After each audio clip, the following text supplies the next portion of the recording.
نحمده ونصلي على رسوله الكريم اعوذ بالله من الشيطان الرجيم بسم الله الرحمن الرحيم رب اشرح لي صدري ويسر لي امري واحلل عقدة من لساني يفقهوا قولي۔ بسم اللہ الرحمن الرحیم۔ صحابہ کرام میں جو سب سے بڑی چیز اللہ کے رسول صلی اللہ علیہ وسلم کی تربیت کی وجہ سے حاصل ہوئی وہ اپنی ذات کو کبھی بھی کسی بھی دوسرے مسلمان بھائی پر فوقیت نہ دینا۔ اتنی زیادہ اللہ پاک نے ان تمام اصحاب رسول صلی اللہ علیہ وسلم کے اندر جو عاجزی اور اپنی کم مائگی کا پورا یقین رکھا تھا کہ میں جو ہے بحیثیت ایک مسلمان دوسرے مسلمان سے کسی طور افضل یا بہتر نہیں ہوں، بلکہ اگر اللہ نے مجھے بخش دیا اور آخرت میں معاف کر دیا تبھی میری نجات ہے، تبھی میری کامیابی ہے، ورنہ اگر خدا نہ خواستہ میری کسی بدعملی پہ اللہ نے پکڑ کر لی تو میں ہمیشہ کے لیے ناکام ہو جاؤں گا۔ یہ وہ عاجزی اور انکساری تھی صحابہ کرام کے اندر جس کی وجہ سے وہ کبھی بھی کسی بھی صحابی کے لیے، اپنے کسی بھی مسلمان بھائی یا بہن کے لیے کسی بھی صورت میں کسی ایسے رویے کے مرتکب نہیں ہوتے تھے جس سے ان کی دل آزاری ہو جائے۔ حضرت ابو بکر صدیق رضی اللہ تعالیٰ عنہ جنہیں اللہ کے رسول صلی اللہ علیہ وسلم نے سب سے زیادہ بشارت دی، ایسی محبت اللہ کے رسول صلی اللہ علیہ وسلم کو اپنے تمام اصحاب میں کسی سے بھی نہیں تھی جیسے ابو بکر صدیق رضی اللہ تعالیٰ عنہ سے تھی۔ تو ابو بکر صدیق رضی اللہ تعالیٰ عنہ اللہ کے سب سے محبوب، اللہ کے پیارے رسول صلی اللہ علیہ وسلم کے سب سے زیادہ محبوب اور چہیتے اور لاڈلے صحابی تھے۔ یہ واحد صحابی ہیں جن کے بارے میں اللہ کے رسول صلی اللہ علیہ وسلم فرما رہے کہ اس دنیا میں جس نے بھی میرے ساتھ احسان کا معاملہ کیا، یعنی جتنے بھی اصحاب رسول جنہوں نے اللہ کے رسول کا بھرپور ساتھ دیا تھا، ایک سچے رسول صلی اللہ علیہ وسلم کا حق تھا کہ ان کے اوپر جس طرح اپنے آپ کو قربان کر دیا جائے، ان کے ہر حکم پر اپنے آپ کو قربان کر دیا جائے اور اپنے آپ کو پوری طرح پیش کر دیا جائے، تو صحابہ کرام نے اس کی سب سے زیادہ اعلیٰ مثال قائم کر دی۔ اس زمین پر ایسی مثال نہ اس سے پہلے کبھی کسی نبی کے حواریین نے قائم کی تھی اور نہ قیامت تک کوئی اہل ایمان اس درجے تک اللہ کے رسول صلی اللہ علیہ وسلم کی کامل اتباع کو پہنچ سکتا ہے جو صحابہ کرام نے کیا۔ وجہ کیا ہے کہ یہ سارے کے سارے صحابی جو ہیں یہ اللہ کے چنندہ لوگ تھے، برگزیدہ ترین لوگ تھے۔ انبیاء کرام علیہم السلام جتنے بھی نبیوں کو اللہ پاک نے زمین پہ انسانیت کی ہدایت کے لیے مبعوث کیا، اس کے بعد جو سب سے زیادہ اللہ کا محبوب ترین طبقہ ہے اور سب سے زیادہ جس طبقے سے اللہ پاک کو محبت ہے وہ صحابہ کرام کا طبقہ ہے۔ یہ وہ طبقہ ہے جنہیں اللہ نے پسند کیا، چنا اور اپنے حبیب کبریا خاتم النبیین محمد عربی صلی اللہ علیہ وسلم کی صحبت میں اور ان کی تربیت میں عطا کیا تاکہ اللہ پاک اپنے دین کو قیامت تک غالب رکھے۔ دین کو جو قیامت تک اللہ نے لے کے جانا ہے اور چلانا تھا، اس کے لیے وہ بنیاد صحابہ کے ذریعے قائم کی اور ان کو اسی درجے اللہ پاک نے صفات اور بے حساب انسانی خوبیوں سے، بشری خوبیوں کے انتہا سے اللہ پاک نے نوازا تھا تمام کے تمام صحابیوں کو۔ ان صحابہ میں جو سب سے بڑے سردار ہیں سارے صحابہ کے اور انبیاء کے بعد تمام مخلوقات میں اللہ کی نظر میں، اللہ کے رسول کی نظر میں سب سے زیادہ عظمت والے، سب سے زیادہ عزت والے اور سب سے زیادہ فضیلت اور مرتبہ والی شخصیت ہے وہ حضرت ابو بکر صدیق رضی اللہ تعالیٰ عنہ کی ہے۔ انہوں نے اتنے باوجود اس کے کہ اللہ نے انہیں اتنے زیادہ مناقب سے نوازا تھا، اتنے بلند درجات سے نوازا تھا، مگر ان میں عاجزی اور انکساری کوٹ کوٹ کر بھری ہوئی تھی۔ یعنی بیٹھے ہوتے تھے اور اللہ کے خوف سے ان کی آنسو جو بہتے تھے تو وہ بہتے ہی چلے جاتے تھے اور کہتے تھے کہ کاش مجھے میری ماں نے جنا ہی نہ ہوتا، یا میں جانوروں کو باغ میں دیکھا ہرے ہرے پتے اور گھاس چرتے ہوئے تو کہا کہ کاش میں بھی ایسی بکری ہوتا کہ لوگ مجھے ذبح کرتے اور اپنا پیٹ بھر لیتے اور آخرت میں میری کوئی پرسش نہیں ہوتی۔ تو اتنا خوف الہی کا غلبہ ان کے اوپر رہتا تھا کہ اللہ کے رسول کی جانب سے اتنی بشارتوں کے باوجود بھی کسی قسم کی نفس کو موٹا نہیں ہونے دیا، اپنے نفس میں کسی قسم کی ایسا عجب اور تکبر یا غرور کا مادہ پیدا نہیں ہونے دیا جو ان کو جو ہے اللہ کی نظروں سے گرا دے۔ تو حضرت ابو بکر صدیق رضی اللہ تعالیٰ عنہ جب خلیفہ بنائے گئے اور مسلمانوں نے انہیں اپنا خلیفہ نامزد کر لیا تو انہوں نے ایک بہت ہی جامع تقریر کی۔ حضرت حسن رضی اللہ عنہ فرماتے ہیں کہ اس سے اچھا خطاب میں نے اس کے بعد کبھی نہیں سنا۔ اتنے بلند درجے کے صحابی اور اللہ کے رسول سے سب سے زیادہ صحبت حاصل کرنے والے اور سب سے زیادہ دین کی حقیقت اور دین کی روح کو حاصل کرنے والے جو صحابی ہیں حضرت ابو بکر صدیق، وہ فرما رہے ہیں کہ جب میں خلافت پہ آ کے مجھے اس جگہ تم نے بٹھایا ہے یعنی منصب خلافت پہ، تو ہو سکتا ہے تمہاری یہ امید ہو کہ جس طرح رسول اللہ صلی اللہ علیہ وسلم نے تمہارے درمیان فیصلے کیے یا تمہاری امارت کی، تمہاری رہبری کی،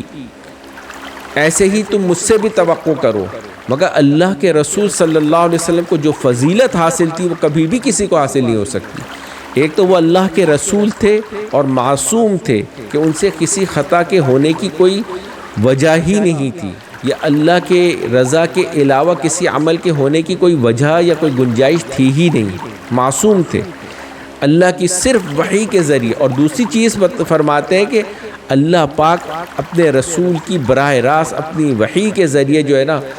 ان کی باقاعدہ گائیڈنس کرتے تھے یا ان کی رہبری اور رہنمائی فرماتے تھے اللہ پاک۔ تو یہ دونوں صفات مجھے بحیثیت ایک عام امتی کے حاصل نہیں، میں اللہ کے رسول صلی اللہ علیہ وسلم کی صرف اتباع اور ان کی کامل پیروی کے ذریعے کوشش کروں گا کہ اسی رستے کو اپناؤں۔ اور تم لوگوں کے پر بھی فرض ہے، لازم ہے، واجب ہے کہ جب تک میں رسول اللہ صلی اللہ علیہ وسلم کی پیروی کو اپنی زندگی کا مقصد بنائے رکھوں اور اس پر کامل اتباع کر رہا ہوں تو تم بھی میری پیروی کرو۔ اور اگر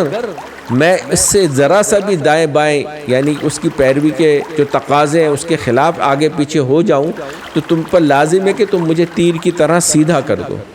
یعنی ابو بکر صدیق رضی اللہ تعالیٰ عنہ سے بھی زیادہ کوئی دین کو سمجھنے والا، اللہ کے رسول صلی اللہ علیہ وسلم کی تعلیمات کو سمجھنے والا، اللہ اور اللہ کے رسول کی جو منشا ہے خلافت کے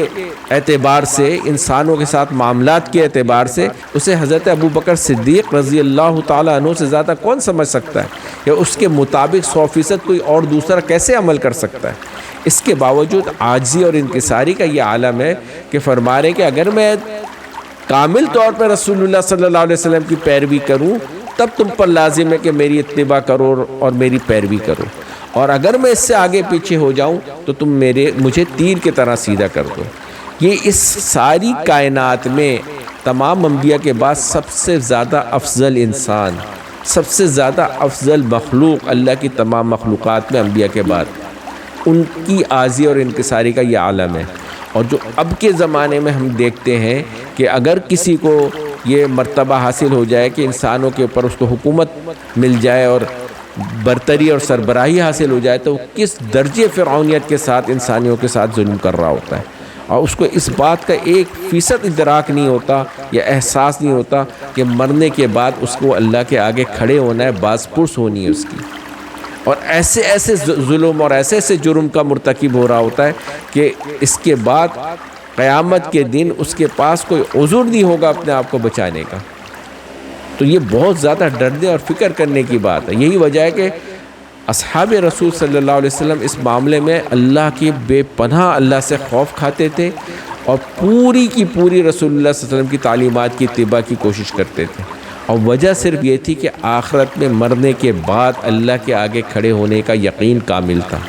یہی وہ بنیادی یقین ہے جو مجھے بھی اپنے اندر پیدا کرنا ہے اور ہم میں سے ہر بندے کو ہر حال میں پیدا کرنا ہے۔ خدا نخواستہ اس ایمان اور یقین کے ساتھ کہ مرنے کے بعد زندہ ہونا ہے اور اپنے رب کو جواب دینا ہے، اپنے رب کے سامنے کھڑے ہونا ہے، ایک ایک عمل پرنٹ ہو رہا ہے ہمارا، ہر عمل کی جو ہے پوری طرح سے مانیٹرنگ ہو رہی ہے اور وہ ہمارے سامنے ویسے ہی ریل کی طرح چلا دیا جائے گا۔ جیسے اس دنیا میں اب تو یہ بہت آسان ہے سمجھنا، فلم کی ریل جس طرح چل جاتی ہے اور ہم دیکھتے ہیں کہ جو کچھ پہلے ہو چکا وہی کچھ ریکارڈنگ کی صورت میں ہمارے سامنے آ جاتا ہے۔ تو یہ ایک ایک عمل پرنٹ ہو رہا ہے اور اللہ کی بارگاہ میں اس کو ہم اللہ کے سامنے پیش ہو کر ساری دنیا اور ساری خلقت انسانی کے سامنے دیکھیں گے۔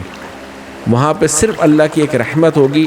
جس کے متوجہ ہونے پہ ہماری بخشش یا مغفرت ہوگی، اور وہ صرف اور صرف اس کی کامل اتباع پہ ہماری طرف متوجہ ہوگی۔ اگر ہم نے اللہ کے احکام کو، اللہ کے رسول صلی اللہ علیہ وسلم کی تعلیمات کو جس طرح صحابہ نے کامل اتباع کر کے اور پیروی کر کے دکھایا، ویسے ہی ہم نے بھی اپنا شعار بنایا، ہم نے بھی اسی عمل کو اپنا مقصد اور معیار بنا کے اپنی زندگی کو بھی کامل پیروی پہ لگایا، تبھی ہماری نجات اور بخشش ہو سکتی، ورنہ ایک ایک نافرمانی اور ظلم کا بدلہ وہاں پہ اس کا جواب دینا، وہاں اپنے آپ کو ڈیفینڈ کرنا، یہ ناممکن ہوگا۔ اللہ پاک ہمیں اس دنیا میں اس بات کی سمجھ دے دے کہ مرنے کے بعد ہمیں اللہ کے آگے کھڑے ہونا ہے۔ یہی وہ بنیادی عقیدہ ہے، یہی وہ بنیادی ایمان ہے جس کی وجہ سے انسان اپنی زندگی درست کر سکتا ہے، ورنہ انسان کی زندگی میں بے شمار ایسے موقع آتے ہیں جس میں انسان بالکل بے باک ہو جاتا ہے، اور وہ اس بات سے اگر اس کو آخرت میں کھڑے ہونے کا یقین نہیں ہے تو دنیاوی پکڑ اور گرفت کے مواقعوں سے تو بہت آسانی سے انسان بچ سکتا ہے۔ یہی وہ یقین ہے جو انسان کو انسان والی زندگی، اللہ کے بندے والی زندگی اور بندگی والی زندگی پہ انسان کو تیار رکھتا ہے، اور کامل طور پہ اس پہ عمل کی طرف اس کی توجہ دلاتا ہے، اس کو اس پر ابھارتا ہے کہ ہم نے اللہ کے آگے جواب دینا ہے، تو ہم نے ایسی کوئی زندگی نہیں گزارنی، ایسے کوئی فائدے نہیں حاصل کرنے، ایسی کوئی دنیا کی لذت، حرام لذتیں نہیں حاصل کرنی جس سے ہماری آخرت خراب ہو جائے۔ اللہ پاک ہم سب کو اس کو سمجھنے، اس کا پورا 100% ادراک بھی عطا فرمائے اور ہماری آخرت کو درست فرما دے۔ وما علینا الا البلاغ المبین۔ اس چینل مرشد روبل خان کو سبسکرائب کیجیے اور اپنے فیملی اینڈ فرینڈ زون میں اسے شیئر کیجیے۔ دین پر عمل کرنا ہی ہماری ذمہ داری نہیں، بلکہ اسے دوسرے لوگوں تک پہنچانا بھی ہماری ہی ذمہ داری ہے۔